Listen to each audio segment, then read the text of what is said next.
नरेंद्र मोदी और इसके साथ ही विश्व के कई सारे बड़े नेता, वैश्विक नेता इसमें शामिल है। कई बड़ी कंपनियों के सीईओ इसमें शामिल होते हुए नजर आ रहे हैं, जो दिखा रहा है कि आर्टिफिशियल इंटेलिजेंस के क्षेत्र में भारत आज किस पायदान पर खड़ा हुआ है। और खास बात यह है कि मुकुल के इस समय भारत सिर्फ अकेला नहीं है, भारत के साथ बाकी अन्य जो विश्व के देश हैं वो भी एक साथ कदम से कदम मिलाते हुए नजर आ रहे हैं इस क्षेत्र को लेकर।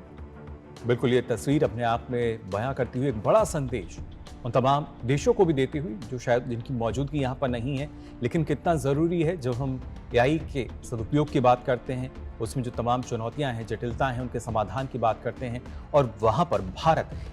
हम कह सकते हैं, कहीं ना कहीं एक नेतृत्व क्षमता रखता है और उसी का परिचायक ये तस्वीर अपने आप में, जो कि आज यहाँ हमें देखने को मिल रही है इंडिया एआई इम्पैक्ट समिट में, जहाँ अलग अलग देशों के राष्ट्रीय अध्यक्ष मौजूद हैं,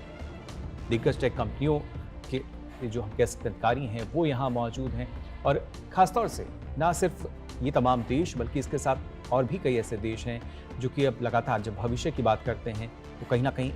एआई की तरफ उनका ध्यान है। लेकिन भारत, जो कि ग्लोबल साउथ की अगर हम बात करें तो पहली बार इस समिट का आयोजन किया गया, सफल आयोजन एक तरीके से, जहाँ पर हम देख सकते हैं इतनी बड़ी संख्या में तमाम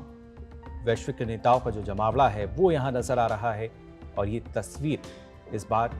को सार्थक करती हुई कि कैसे भारत न सिर्फ वसुधैव कुटुंबकम की जब बात करता है, वैश्विक कल्याण की बात करता है, मानवता कल्याण की बात करता है, तो पूरे विश्व का साथ उसको यहाँ मिलता हुआ नजर आता है। बिल्कुल, विश्व का सार भी मिलता है। और इसके साथ ही अगर हम देखें तो राष्ट्रपति मैक्रो की तरफ से भी ये बात कहेगी कि जो भारत की